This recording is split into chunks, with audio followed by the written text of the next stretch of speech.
Hey everyone, welcome back to Negative IQ Gaming. Today we're diving deep into the dark and immersive world of Diablo 4.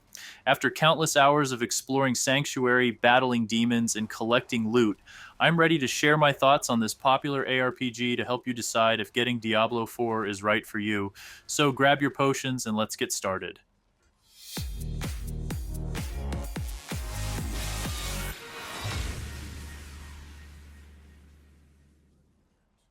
Diablo 4 marks the return of the franchise to its darker roots, blending the classic hack and slash gameplay with modern mechanics. Set in the haunting world of Sanctuary, players can choose from 5 distinct classes. In the expansive and richly woven tapestry of the game, players can choose from a diverse array of character classes, each with its own distinct abilities and playstyles. Among these fascinating options are the formidable barbarian, the enigmatic sorceress, the nature bound druid, the cunning rogue, and the darkly intriguing necromancer. The barbarian is a fierce warrior embodying raw strength and unparalleled combat prowess. With their ability to unleash devastating melee attacks and withstand tremendous damage, they thrive in the heat of battle, making them an ideal choice for players who enjoy a direct and aggressive approach to gameplay. However, be warned, while they are a strong class, they have one of the weaker leveling experiences because they are reliant on legendary items. But don't let that deter you. Tons of players start them every season. On the other end of the spectrum lies the sorceress, a master of arcane magic who wields the elements with finesse and elegance. Her spells can unleash torrents of fire, ice, and lightning, allowing her to control the battlefield from a distance and deal massive damage to her foes. Players who prefer a more tactical and strategic style and sometimes chaotic approach will find the sorceress to be an alluring option. The main downside of Sorcerer is they have to run a lot of defensive abilities, so sometimes their builds can feel a bit restrictive in the end game. But have no fear, they are a fantastic class to play. The Druid stands as a bridge between the natural world and the mystical forces that govern it. With the unique ability to shapeshift into various animal forms and summon the power of nature, the Druid offers a versatile gameplay experience that caters to those who appreciate adaptability and the harmony of the environment. This class is perfect for players who wish to embrace the wild and channel the forces of nature in their adventures. They have a similar downside to the barbarian, where most players feel somewhat weak while leveling a druid, but in the end game, they are a force to be reckoned with, and in Season 5, have the second best build in the game. They also are what I play, so maybe I'm a little biased. I am a massive fan of Companion Druid, if you couldn't tell from looking at other videos on my channel. For those who favor stealth and cunning, the Rogue is the quintessential choice. This agile and resourceful class excels in subterfuge, capable of striking from the shadows and escaping undetected. With a focus on agility and precision, rogues can navigate the world with finesse, making them ideal for players who enjoy a more strategic and stealthy approach to their quests. Or you can just blast things off the face of the earth with Barrage. That works too. Lastly, the Necromancer delves into the darker side of magic, commanding the forces of life and death. With the ability to raise the fallen as undead minions and manipulate the very essence of life, the Necromancer offers a unique and intriguing gameplay experience for those who are drawn to the macabre and the mysterious. Their main focus is launching spears made of bone, making blood surge around them to do massive AoE damage, or unleash blight and shadow across the realm. If you want to play a dark style minion build, Necro is perfect for you. The only real downside to Necro is they lack movement speed. They are a absolute powerhouse, but can sometimes feel a bit slow depending the build you're playing. But they boast the best leveling experience in Diablo 4 and are probably the easiest class to play. One of the first things that struck me about Diablo 4 is its stunning graphics. The art direction is phenomenal, capturing the grim atmosphere that fans of the series have come to love. From the eerie lighting in the dungeons to the sprawling landscapes filled with detail, it's clear that Blizzard has poured a lot of effort into creating an immersive experience. The character designs are equally impressive, with each class featuring a variety of customization options.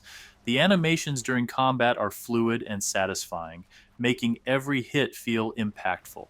There are super cool items to called unique items that have game breaking effects. Ever want to have a werewolf following you around that is infused with lightning? Well, you can do that. Want to be a werewolf that casts tornadoes? You can do that. Want to be a barbarian that shoots tornadoes out of his whirlwind? Yes, you can do that too. Want to cause lightning spears to get conjured from your frost orbs so you have a crazy, chaotic build? Yep, you can do that too. As we delve deeper into the captivating story and intricate lore of Diablo 4, it becomes evident that the game excels in immersing players in its rich narrative tapestry. One of the most compelling aspects of the plot is the return of Lilith, who emerges as a formidable central antagonist. Her presence not only enhances the storyline, but also evokes a sense of nostalgia for longtime fans of the franchise, reminding them of the darker themes and complex characters that have defined the series over the years. Furthermore, the voice acting in Diablo 4 is nothing short of exceptional. The talented cast brings the diverse array of characters to life, infusing them with personality and emotion that resonate with players. This level of voice acting enriches the experience, allowing players to form connections with the characters and become more invested in the unfolding drama. Diablo 4 emphasizes multiplayer, allowing you to encounter other players in the world. This adds a dynamic element to the gameplay, especially during world events or when tackling tough bosses. However, it's worth noting that it's entirely possible to enjoy the game solo if that's your preference. There is no four-man meta yet like there was in Diablo 3. The only thing you may want to do with people is farm Ubers so you get more chances at great items, but that is a super endgame thing that most people don't really worry about. There is a ton of different things to do in the game. First, you have nightmare dungeons, which are just what they sound like, a dungeon that is teeming with monsters to kill to find good loot.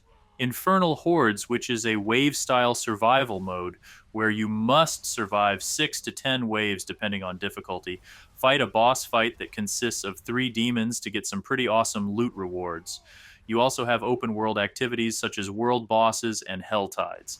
Hell tides are hell infested parts of the map that rotate to each zone. You can kill monsters to open up chests. It's a very fun way to level. Lastly, you have Uber bosses. These are powered up versions of the story bosses you fight in the campaign or seasonal bosses that they decided to keep. No matter which way you want to play, there is more than likely something for you. They will be adding in their first group content called Dark Citadel in the upcoming expansion. Now, no game is perfect, and Diablo 4 is no exception. While the game has a lot of strengths, there are a few critiques worth mentioning. Some players have reported issues with server stability, especially during peak times, which can be frustrating. Additionally, the loot system, while fun, can sometimes feel a bit grindy. It might take a while to get your hands on that perfect gear, which could deter some players looking for a quicker experience. There also are quite a few bugs on new season launches typically. They are typically fixed within a patch or two, but it can be annoying to deal with that. Also, there is a RNG element to their in-game gear upgrading system called tempering.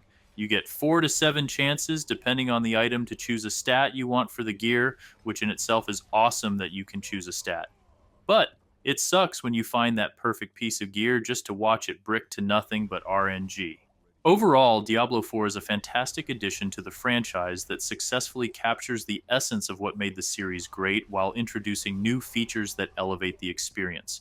Whether you're a veteran of the series or a newcomer, there's plenty to enjoy in this dark and beautiful world. So, what do you think?